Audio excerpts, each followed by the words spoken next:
Mining job hunt video. Welcome to Australian Mining for New Starters, and in today's video we are going to have a look at the jobs that I've collected through the week that we think you should be applying for if you've done the sponsors training.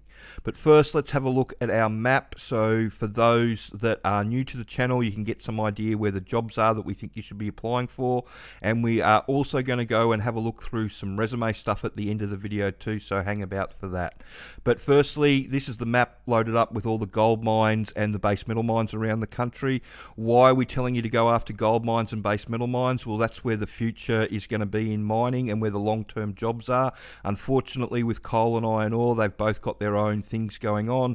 With coal, the price is dipping a bit, unfortunately, and with iron ore, they're trying to replace everybody with driverless trucks. So it is what it is. So if you want a good long-term, well-paying career, I suggest you have a look at the two places the employers need to hire people at the moment, and that's hard rock underground and surface exploration. So let's jump over to the sponsors website, and this is in the courses column down here about mining jobs to apply for.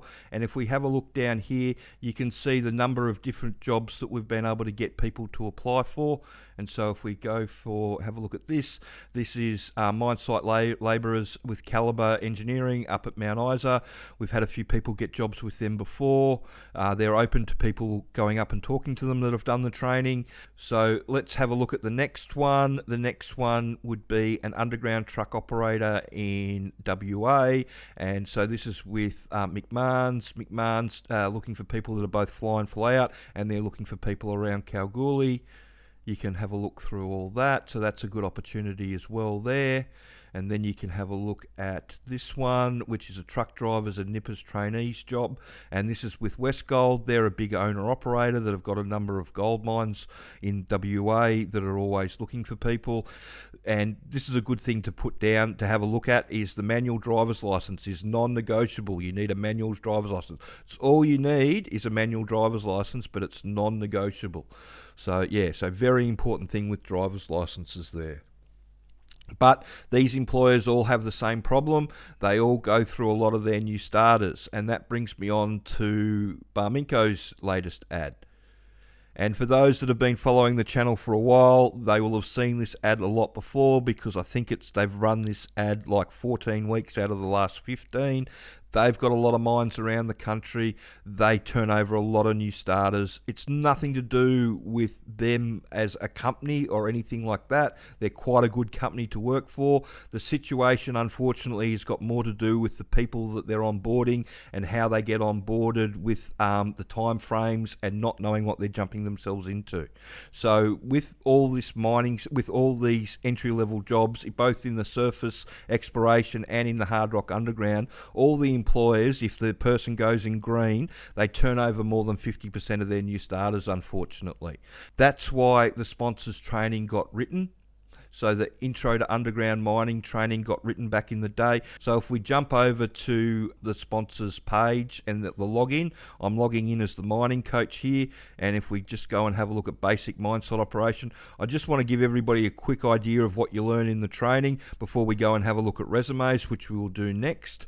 So you've got the duties of miners, and then you've got how a hard rock underground mine works.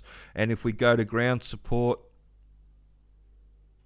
it opens up in ground support, and it goes through and it shows you the split set bolts, shows you the jumbo and how the jumbo installs the ground support, the patterns that they use, how it all goes together, what the mesh is, how you put shotcrete in. It's got videos on how it all works, talks about chemical bolts and cable bolts. When they ask for experience, this is all the knowledge that they want, because all the employers have the same issue. If they can't leave you alone to get on with the job by yourself, then you're no good to them. You've got to be able to be left alone and be safe in the workplace. And for that, you need to know how it all works. And that's what everybody struggles with. So if you can already have that sorted out before you get to the interview, then you've genuinely got something to offer people. So if we come over to the resumes before and after page, this is some of the videos that I've done on resumes in the past, and we've also got some templates of resumes up here. And like I say, you've basically got 6 seconds to show the employer that you know something about mining. You either know something about mining or you don't, and if you don't, then, often your resume gets cold. And I just want to use this as an example. So this is the first one. This is one of the guys that got a job about 4 years ago with us. He did our DIY package. He let us alter his resume because we gave him a hand fixing his resume. This is one that he had paid for. This is a resume that's typically sent around for a coal job in Queensland or a shutdown job or a civil job. And if you have a look at it, it's, the information's there, but it's all disjointed and it's not really straightforward. And, the employment history's there, but there's nothing really under the employment history. So you've got to backtrack on yourself. And what I'm trying to say to you is that the foremans that do the hiring and the project managers that do the hiring just don't have time for that shit, especially with entry-level people. They might spend a little bit more time having a look if it's jumbo operator, but because it's an entry-level person, they're not going to spend that time on it all. If you have a look at this after one, you can see straight away there's a clear objective saying that this is what you want to do. You want to get into mining, you've done the training, and then there's the training underneath with the other licenses that he's got, and it's, how a mine works, scaling, watering down, basic service crew work, general mining information, operating the truck, driving the truck up and down, all stuff that the foremans want a new starter to know. And then, experience, it's a brief outline of what the person has, and then some interests and a couple of contactable references. You'll notice that, the names have been changed. So one of the references is Phil McCracken. He's one of those great New Zealand rugby league players. It gives you an idea that's easy to read. It only takes a couple of minutes, and you're not backtracking on yourself. This is the sort of resume that you want to put forward for the employers. Now, one of the other problems that I think is out there is if you try and get your resume professionally done, because that's what this guy did. He got his resume professionally done. He paid for this.